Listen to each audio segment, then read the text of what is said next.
Hi, it's Maya here with my most anticipated books of 2023. These are of course mostly fantasy, science fiction and horror, and I have arranged them by month starting from March. Now as it is March, some of these might already be out, but the first on my list is A House with Good Bones by T. Kingfisher. This is another of Kingfisher's horror novels, and I have to admit that I haven't really looked into it. I don't really know what it's about, and I don't want to know.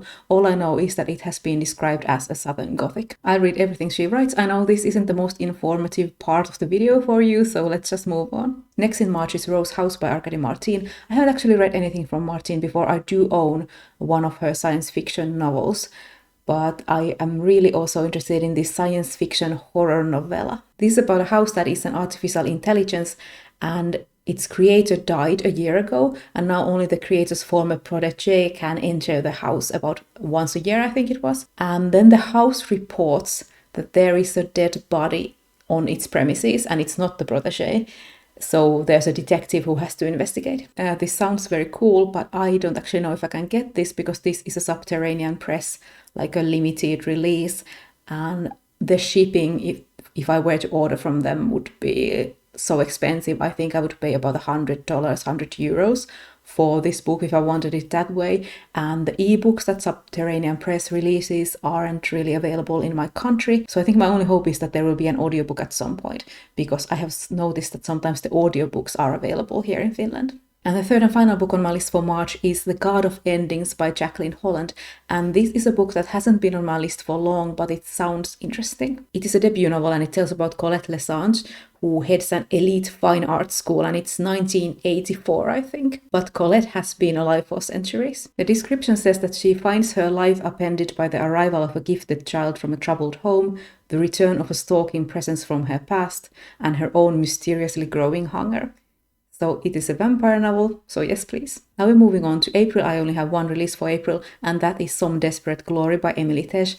I loved Emily Tesh's novella Silver in the Wood, so I'm really excited about this, even though it is a very different vibe. Silver in the Wood was like this mythical fantasy, and this Some Desperate Glory, her debut novel, is a science fiction. So this novel tells about Keir, who has trained for the day she can avenge the murder of planet Earth. It seems that the last scraps of humanity live on this one space station, and Keir is the best warrior of her generation. But then she is assigned to a nursery to basically bear sons until she dies, so she escapes into a universe far more wondrous and complicated than she was ever thought. It says to be a thrillingly told queer space opera about the wreckage of war, the family you find, and who you must become when every choice is stripped from you. Then for May I have Witch King by Martha Wells. And this is a fantasy novel, and what I really find myself drawn into in this novel is that the main character is already dead. So it says that after being murdered, his consciousness dormant and unaware of the passing of time,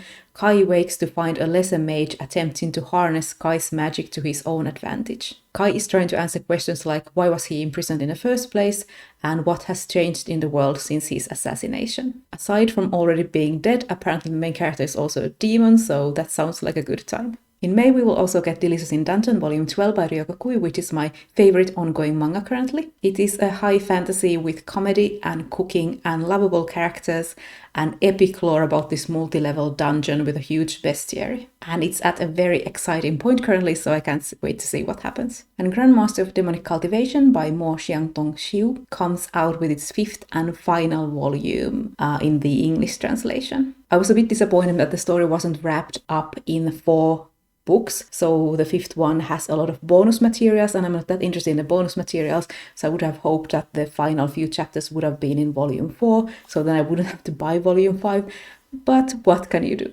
This is a fantasy novel following the rise and fall and rise of, or the life of basically this impulsive, powerful necromancer Wei Wuxian, and his relationship with the inflexible, but pretty much the paragon of justice, Lang Wangji. There's battles, there's family feuds, there's the question of morality and right and wrong, and if the end justifies the means, or even maybe more if the means justify the end. And there's also a live action series called The Untamed, which I have watched and which is the reason why I am reading this novel. So in June we get Translation State by Leckie, which is a new science fiction novel set in the Imperial Raj universe, and this one is more about the aliens called the Presger. Now, it's been a while since I read anything set in this world, so I can't actually remember what the Presger in particular were. I have forgotten a lot about the details of the different aliens. This follows Quen, who was created to be a Presger translator, but Quen wants something else, so they rebel.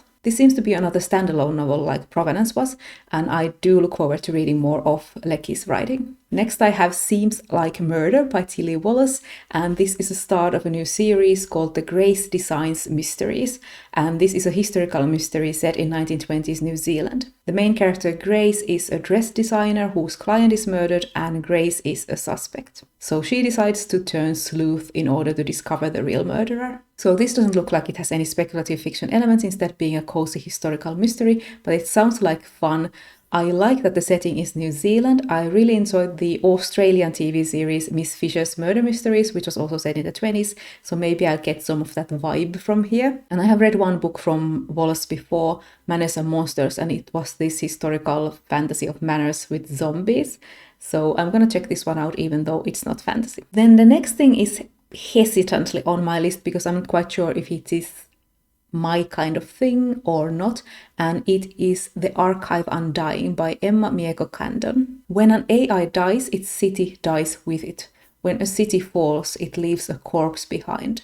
When that corpse runs off, only devotion can bring it back. It says this will be a science fiction series where AI deities and brutal police states clash, wielding giant robots steered by pilot priests with corrupted bodies. So since I really like AI stuff and AI God sounds great, I really want to check this out, but there's been some early mixed reviews, so we'll see if this is my thing. Next I have another comic, and that is Cosmoknights Book 2 by Hannah Templar, and it says the sensational Gaze in Space webcomic graphic novel returns. So I can't remember much about the first one apart from Sapphic Space Gladiators.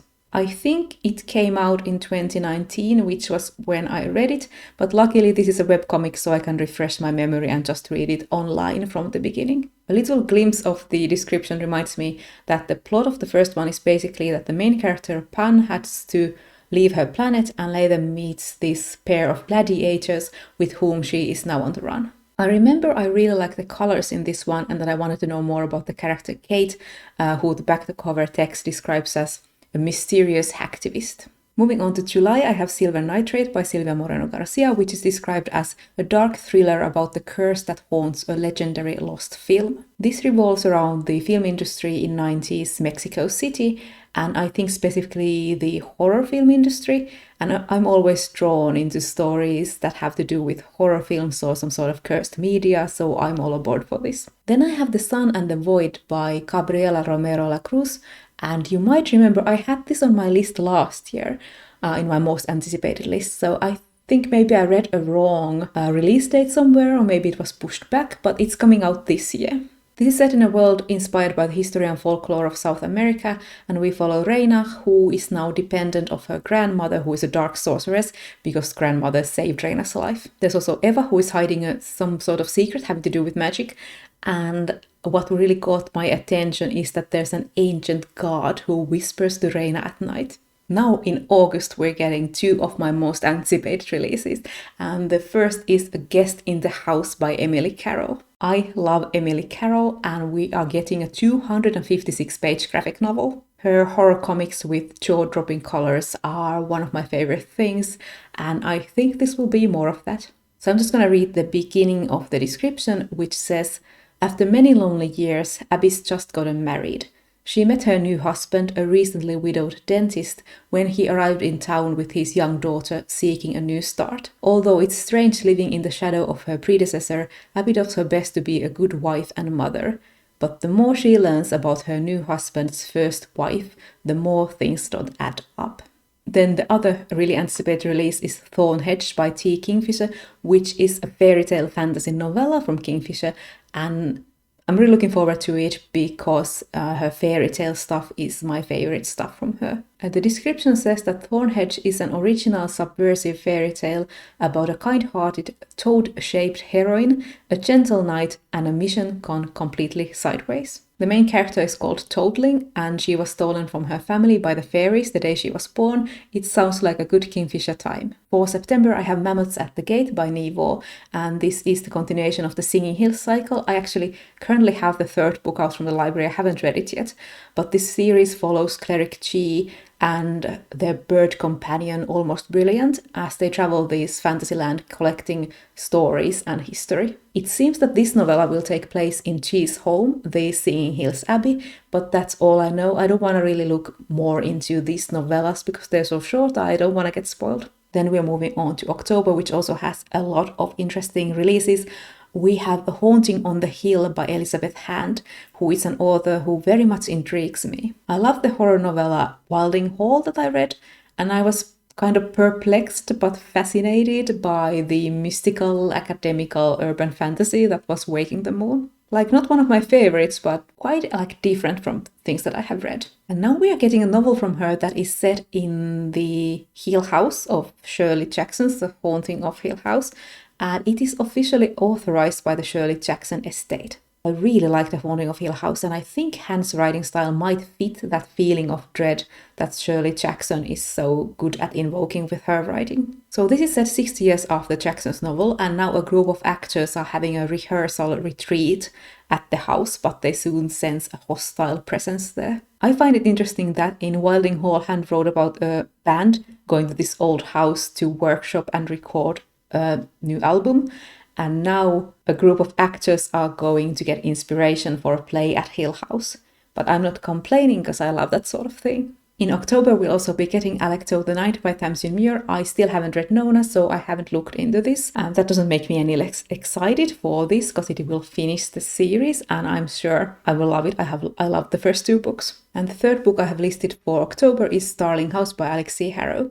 And this is another spooky house story, and this book is described as a contemporary Gothic fairy tale, which already gets my attention. I actually can't get much from the description, but it seems that we follow Opal, who is drawn to Starling House. But she isn't the only one interested in the house or the horrors and wonders that lie beneath it.